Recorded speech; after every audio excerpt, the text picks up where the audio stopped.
শীতকালীন সবজি সিমে রয়েছে নানা উপকারিতা আর রোগ প্রতিরোধ ও রোগ প্রতিরোধের ক্ষমতা রয়েছে এই সবজিতে।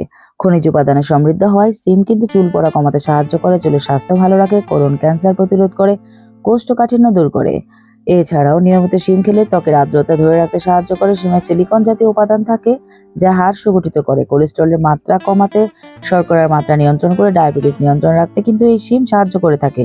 নিয়মিত শিম খেলে হৃদরোগের ঝুঁকি কমে। শিমের ফুল রক্ত আমাশয় দূর করতেও কিন্তু সাহায্য করে। সিমের দানা ভিটামিন B6 ভালো পরিমাণে থাকায় তা স্নায়ুতন্ত্র সুস্থ রাখে, ফলে স্মৃতিশক্তি বৃদ্ধি পায়। মাইগ্রেনের ব্যথা কমাতেও কিন্তু সিমের ভূমিকা অপরিসীম। আসসালামু আলাইকুম, কেমন আছেন সবাই? আশা করছি অনেক ভালো আছেন। এতক্ষণে নিশ্চয়ই দেখতে পেয়েছেন আজকে আমি কোন রেসিপিটা করতে যাচ্ছি। আজকে আমি করে নেব নতুন আলু দিয়ে সিমের একটি দারুণ মজার ভাজি।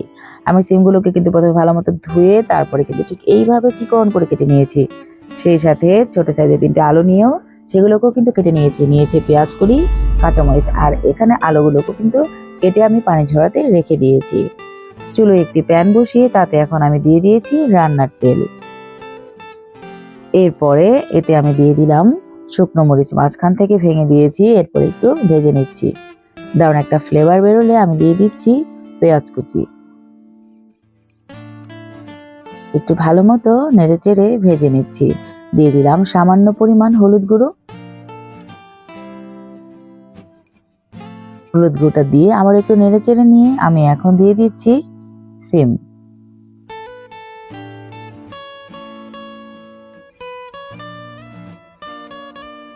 এরপরে আবারও খুব ভালো মতো একসাথে মিশিয়ে নিচ্ছি। আমি কিন্তু সিমের সাথে পেঁয়াজ কলিগুলোকেও দিয়ে দিয়েছিলাম। দিয়ে দিচ্ছি কেটে রাখা আলুগুলো, সেই সাথে দিয়ে দিচ্ছি স্বাদ মতো লবণ। এরপরে আবারও খুব ভালোভাবে মিশিয়ে নিচ্ছি। সিমের বিচিতে কিন্তু প্রচুর পরিমাণে ক্যালসিয়ামও রয়েছে, যা হাড় ও দাঁত গঠনে অনেক বেশি ভূমিকা রেখে থাকে। আপনারা কিন্তু চাইলে এই শীতের সময়টাতে সিম বীজ ক্রয় করে সেটাকে কিন্তু সংরক্ষণ করতে পারেন। ওই যে মটরশুঁটি সংরক্ষণ করে দেখিয়েছিলাম, সেম ভাবে আপনারা কিন্তু সিম বীজগুলোকেও সংরক্ষণ করে রাখতে পারেন। একটু পরপর নেড়ে চেড়ে কিন্তু আমি ভালো করে ভাজা ভাজা করে নিচ্ছি। আর আমি কিন্তু একদমই ঢেকে রান্নাটা করছি না, এতে করে সিমের কালারটা হলদেটে হয়ে যাবে, দেখতে একদম ভালো লাগবে না। অন্যদিকে আমি একটি ডিম ভালোভাবে ফেটিয়ে নিচ্ছি। আপনারা চাইলে একটির জায়গায় 2টো ডিমও কিন্তু নিতে পারেন। আমার রান্নাটা কিন্তু একদমই কমপ্লিট হয়ে গিয়েছে। এখন আপনারা চাইলে ঠিক এই অবস্থায় লবণটা চেখে নিয়ে নামিয়ে নিতে পারেন। আবার চাইলে আমার মতো ঠিক এইভাবে মাঝখান থেকে সিমগুলোকে বা ভাজিটাকে একটু সরিয়ে নিয়ে মাঝখানে ডিমটাকে ছেড়ে দিয়ে খুব ভালো মতো নেড়ে চেড়ে নেবেন।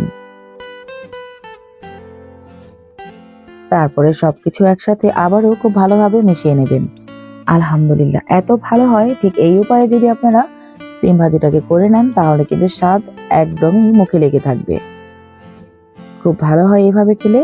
আশা করছি আমার রেসিপিটা সবার ভালো লেগেছে। ভালো লেগে থাকলে কিন্তু সাবস্ক্রাইব করতে একদমই ভুলবেন না। লাইক, কমেন্ট, শেয়ার করে আমার পাশেই থাকবেন। আমি এখন বেড়ে নিচ্ছি। আর এদিকে এমনি একটি সালাদের মতো করে একটু ভর্তা করে নিচ্ছি। এখানে মূলোটাকে চিকন করে কেটে নিয়েছি, ঠিক একইভাবে শসাটাকেও কেটে নিয়েছি।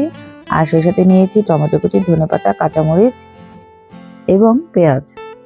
আমি একে একে অনেকটি বলে নিয়ে নিচ্ছি। এরপরে লবণ দিয়ে হাতে একটু মেখে নিচ্ছি এবং সবশেষে কিন্তু সর্ষের তেল দিয়ে দিয়েছিলাম।